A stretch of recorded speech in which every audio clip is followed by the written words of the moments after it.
For 20 years, Samuel and his wife Amina lived in a quiet house by the riverside in the small town of Waju. They had been married for many, many years, but their house was quiet like a grave. No child, no laughter, no baby's cry, only the sound of the river behind their house.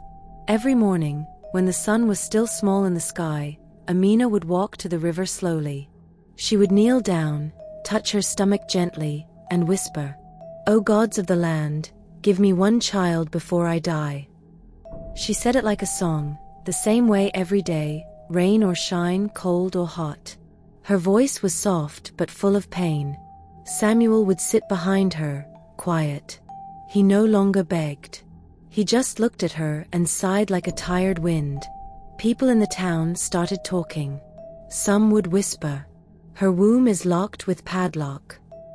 Others would say, "Maybe it's Samuel. Maybe he eats his children in the dream." But Amina and Samuel never said anything. They just kept trying. They went from one hospital to another.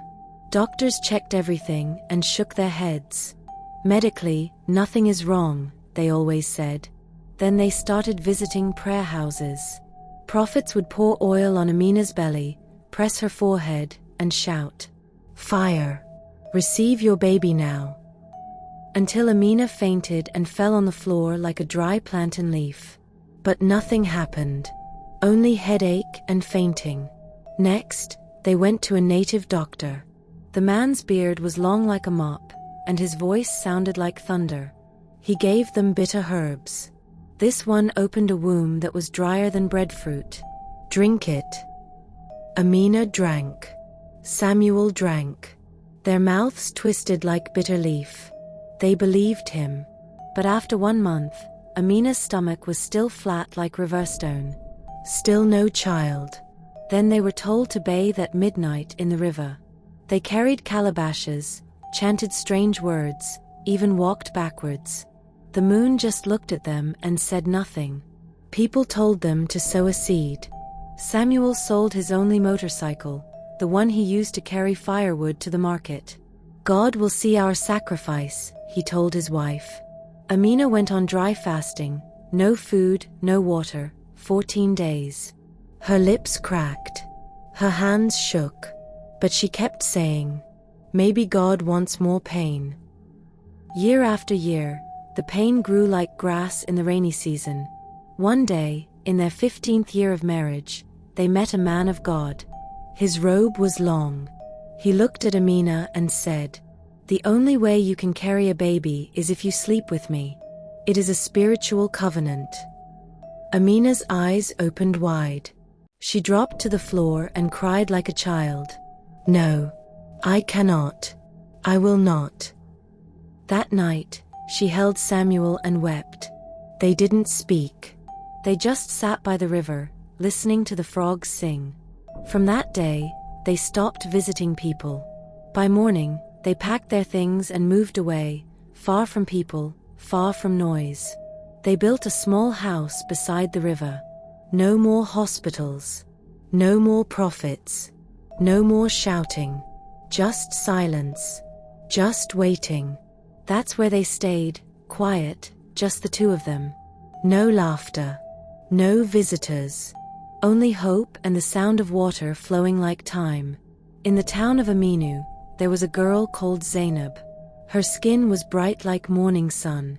Her hair was long like palm branches. When Zanab walked through the village, even goats stopped to look. Boys followed her with their eyes.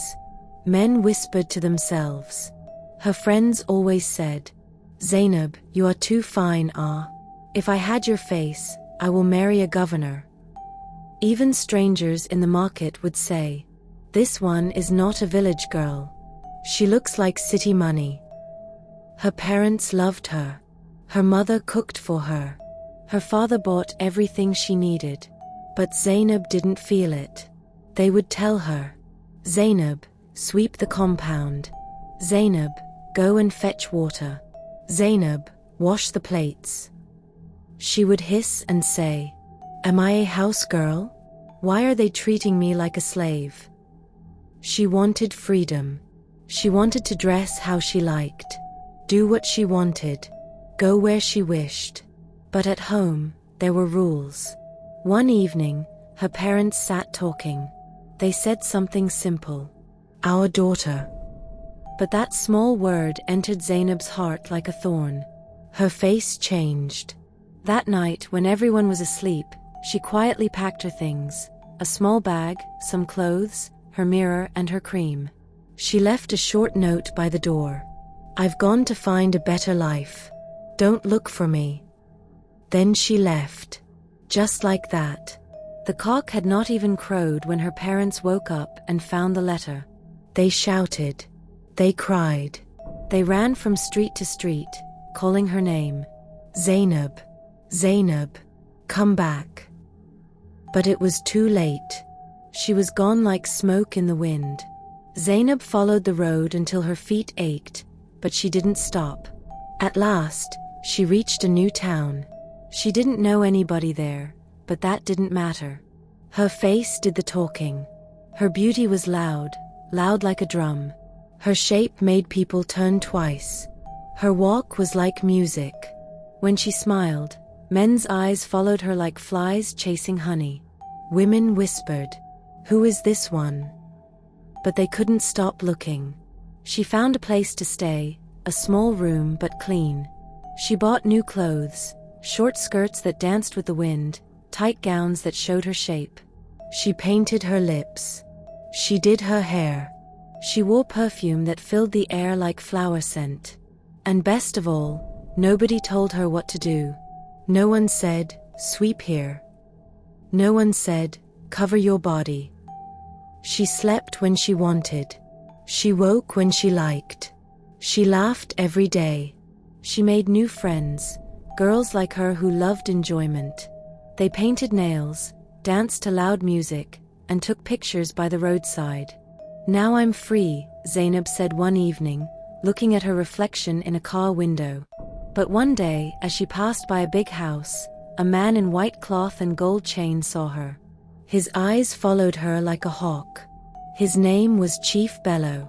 And that was the day everything began to change. Chief Bellow was not just rich, he was heavy with money. His houses stood like palaces. His cars lined the compound like goats at feeding time. He had 4 wives already, and 7 daughters, but no son. And that thing, no son, was a thorn in his flesh. No heir. No one to carry his name. Every time he sat in his chair, he would sigh. What is all this wealth if I don't have a son? Who will take over when I'm gone? The other wives tried. They fasted. They prayed. They begged prophets. But still, only girls came. One day, Chief Bellow saw Zanab walking past a big store. Her waist was moving like rope in the wind. Her skin was glowing like yam peeled in water. His heart jumped. "Who is that girl?" he asked his driver. "I don't know, sir," the man replied. "Find out," Chief Bellow said. It didn't take long. 2 weeks later, Zanab walked into his compound in a red wrapper, her face shining with makeup and pride. "Fine girl," Chief Bellow smiled. "Big man," Zanab laughed. He bought her gold. He gave her money. He treated her like the only woman in the world. "I want you as my wife," he said. Zanab's eyes opened wide. "Wife? Like real wife?" "Yes," he said. "The one who will give me what others could not." Zanab smiled sweetly and leaned close to his ear. Her voice was soft like wind on dry leaves. "I will give you a son, my lord." That night, the traditional wedding was done. There was music.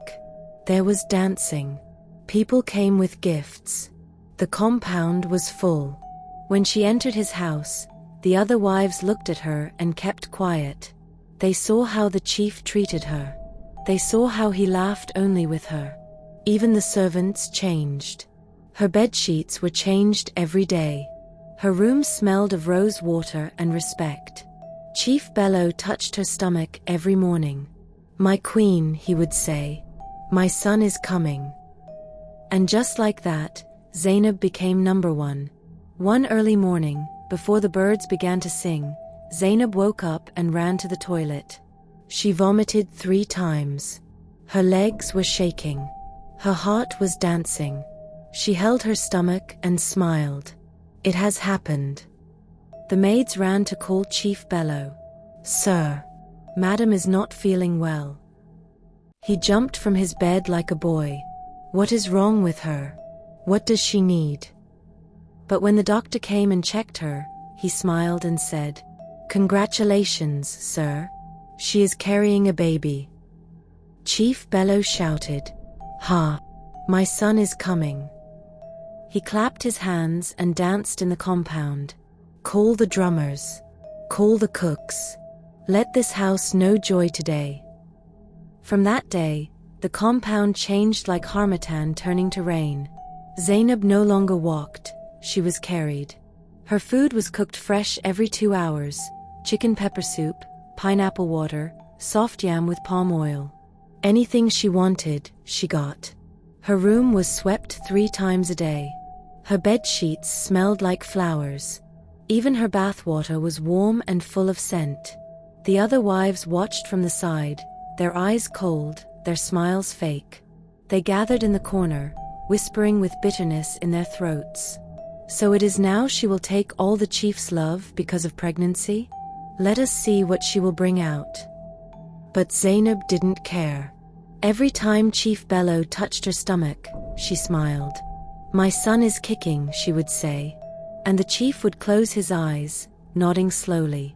Yes, my heir is strong. Even the town began to talk. Zanab has done what others could not. She is blessed. She is the chosen one. Zanab would stand in front of the mirror, rub her belly slowly, and whisper, You better be a boy. Or else, you won't like what I will make of you if you dare come as a useless girl. She believed it with all her heart, because in her mind, she was not carrying just a baby. She was carrying a throne. One night, when the moon was full and the wind was quiet, Zanab's scream broke the air. Ah, it's coming. It's coming. She shouted. The midwives rushed in with their cloths and herbs. Chief Bellow stood outside, walking up and down like a hungry lion. Inside the room, sweat poured on Zanab's face. Her hands grabbed the mat. Her voice shook the walls. Then the babies came. The room was quiet. The babies, twin girls, cried a soft cry, like a kitten calling for milk. One of the midwives looked down. Her face changed. The head midwife looked down too and frowned. She cleaned the babies, then whispered, It's a girl. You were blessed with twin girls. Zanab sat up fast. What? She shouted. No. No. Check again. It must be a mistake. But the midwife shook her head. Madam, it's baby girls. Zanab's face changed. Her smile died. Her eyes turned cold. I promised him a boy, she said slowly. I told him I will give him a son. She held the babies with shaky hands. The children's eyes were blinking. Their fingers were tiny. Their skin soft like goose feathers. But Zanab could not smile. She could not say thank God. Then she turned to the midwives. Her voice became desperate. Please. A poor woman gave birth tonight too, in the small hut behind the compound. I heard she had a boy. Let us switch. Take my girls. Give me her boy. Please. Help me. The women stood still. They looked at each other, then looked at her. One of them said gently, Madam, we do not trade children. This is your child. Carry them. Zanab looked down at the babies. The little girls yawned. They were calm, innocent, unaware of the storm around them. But their mother's heart was not at peace. The child she had was not the child she wanted. Later that night, when the drums had stopped and the house was asleep, Zanab opened her door quietly. The babies were wrapped in soft cloth. Their eyes were closed, but they were breathing small, sweet breaths, like morning wind. Zanab didn't carry the babies like a mother. She held them like a secret. The compound was quiet. Even the dogs didn't bark. Only the sound of frogs in the bush and the soft crying of the babies. The river behind the house was wide and dark. It moved slowly, like it was thinking. Zanab stood at the edge. Her feet touched the cold mud. The babies started to cry, not loud, just soft whimpers, like they knew something was wrong. Zanab looked at the babies. Their faces were smooth. Their mouths opened and closed, searching for milk. Then Zanab said, "I cannot raise girls. Girls are useless. They bring nothing but shame. I promised a boy, a prince, not this." She raised her hands. And just like that, splash, she threw the babies. The babies hit the gutter water, which was an overflow of the river. The gutter water opened its arms. It didn't shout. It didn't fight. It just carried the babies away. The cloth floated for a moment. Then it disappeared into the black water. Zanab wiped her hands on her wrapper. Her face showed nothing, no tears, no fear. Just cold silence. She walked back slowly, like someone returning from market. But her mind was not quiet. What will I say? What if he checks the body? What if they ask questions? She wiped her tears, straightened her wrapper, and bit her lips till they turned red again. She stopped near the kitchen door and picked a torn piece of cloth. She dipped it in water, rubbed it on her chest, and smudged a little on her thighs. Then she entered the room. Chief Bellow was sitting up. His eyes were swollen with sleep but full of hope. "My queen, is it a boy?" he asked, voice shaking like an old drum. Zanab paused. She touched her belly like it still carried something. Then she gave a small, broken cry. She covered her face with her palms and sat on the edge of the bed. "It was a boy," she whispered, her voice cracked. She sniffed. She let one single tear fall. Chief Bellow's heart jumped. "A boy? Then where is he? What happened?" Zanab turned her head away. She shook gently, like dry plantain in harmattan wind. "He died," she said, "just as he came out. He didn't even cry long. He just went silent." She covered her face again and wept loudly, now fake tears, but loud enough to sound real. Chief Bellow's mouth opened wide. He held his chest, then her hand. He didn't question. He didn't check. He believed. His voice was low, broken. "The gods giveth, and the gods taketh." He pulled her into his arms and whispered, "We'll try again. You gave me hope once. You will do it again, my queen. My queen." Zanab closed her eyes, resting her head on his chest. But in her heart, there was no peace. Because deep down she knew. She had not buried a son. She had buried her shame. But the gods had seen everything. And the river was not sleeping. The river moved slowly that night, calm, quiet, like it was carrying a secret. Inside the water, the babies floated, wrapped in cloth, their tiny hands moving, their mouths crying soft, soft, like a kitten lost in the bush. But the river did not let them sink. No. It carried them gently, like a mother carrying a sleeping child on her back. They passed tall trees. They passed silent farms. They passed sleeping houses. The stars watched them. The wind followed them. The river kept whispering, "Go, go, go." Then, just before the rooster could crow, the river reached Waju town. Samuel and Amina were outside their small hut. They couldn't sleep. The night was too quiet. Then, wah, wah. They froze. "Did you hear that?" Samuel asked. Amina stood up fast. "That's a baby." They ran toward the river, barefoot, hearts beating like drum. There near the edge, caught between two sticks, were the babies. Cold, wet, crying. Amina gasped. A baby. She picked them up, held them close to her chest. The babies stopped crying. They blinked slowly, like they knew they were safe. Tears rolled down Amina's face. God has answered me. After all these years, God has answered me. Samuel knelt beside them. His hands trembled as he touched the baby's cheeks. They're beautiful, he whispered. They carried them home, wrapped them in warm cloth, boiled water and gave them milk. As the sun began to rise, Amina looked at Samuel and said, "We will call them Alyawatasin and Adebisi, the children we waited for." And from that day, Alyawatasin and Adebisi became their daughters.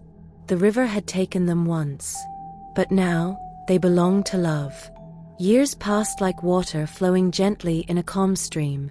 Alyawatasin and Adebisi grew fast, tall, smart, and full of light. Their laughter was like music, their smiles soft like morning dew on fresh grass.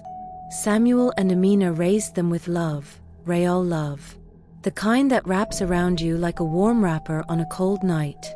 They fetched water. They swept the compound. They helped in the kitchen. They never complained. "Thank you, Mama," they always said. "Yes, Papa," they always answered. They prayed every morning. Before the sun came out, they would kneel by the firewood and whisper, "God, use me to help people." The villagers loved them. At the health center, they helped the nurses. They cleaned wounds. They gave food. They sang to crying children. Even the crops around their house grew better than others. "Maybe it's their spirit," the farmers would say. "They bring peace wherever they go." Children followed them like chicks following a mother hen. Old women blessed them on the road. Boys admired them but kept their distance. Their presence was like light, beautiful but sacred. But Alyawatasin and Adebisi never knew the story of the river. They didn't know where they came from. They thought they were just girls from Waju, the only daughters of Samuel and Amina. They didn't know that their names were once thrown away. But light cannot be hidden forever. One day, the truth would rise like the sun. Far away in Aminu, where the sun once shined bright on big compounds, things started to change in Chief Bellow's house. One early morning, the maids knocked on his door. "Chief, Chief." No answer. They opened it slowly. He was lying still, eyes closed, hands on his chest. Chief Bellow had died in his sleep. There was no cry, no shout, just silence. His lands were shared. His brothers came like hungry lions, dividing his houses, his farms, his money. The compound became quiet. The wives packed their things and left, one by one, like birds flying away from a dry tree. Zanab was the last one. She stayed. Her daughters? They had grown. They got married and moved far, far away. They sent messages sometimes, but they didn't visit. Not even for one day.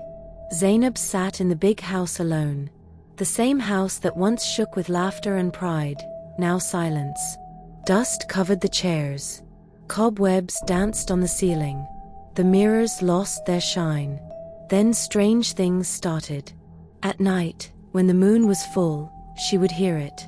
A baby crying. But there was no baby in the house. She would wake up sweating. "Who is that?" she would whisper. No answer. Only wah wah. Her skin began to change. Dark spots, rashes. Her fingers turned pale. Her lips cracked. She went to doctors, one in the city, one in the village, one by the roadside. All of them said the same thing. "Madam, we don't understand this sickness." She took injections. She drank herbs. She fasted. But her body continued to rot, slowly, painfully. Her bones weak. Her heart heavy. She looked in the mirror one night and said, "What is happening to me?" But the mirror did not speak. Only the walls replied, with the sound of a baby crying, and a river that never forgets. One night, The wind was slow. The house was quiet. Zanab sat alone in her room, her back bent, her skin itching, her breath short. A lantern burned low beside her. She hadn't eaten all day. Her hands were shaking. Then, knock. A sound at the door. She jumped. Knock. Knock. Knock. "Who is there?" she asked, her voice weak like an old drum.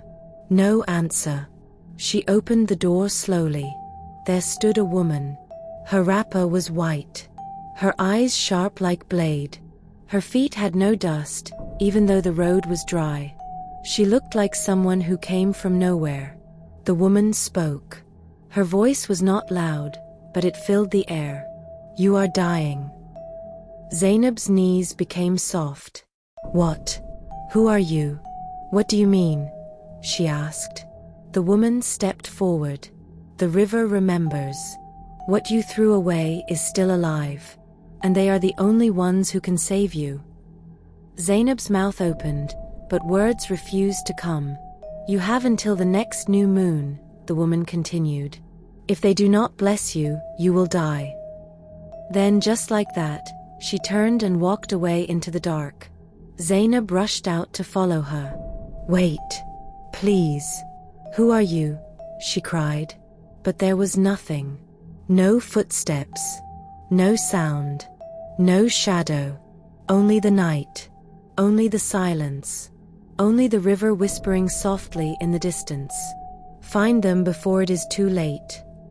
The next morning, before the cock could crow, Zainab tied her head with an old scarf, picked a small bag, and stepped out of the house.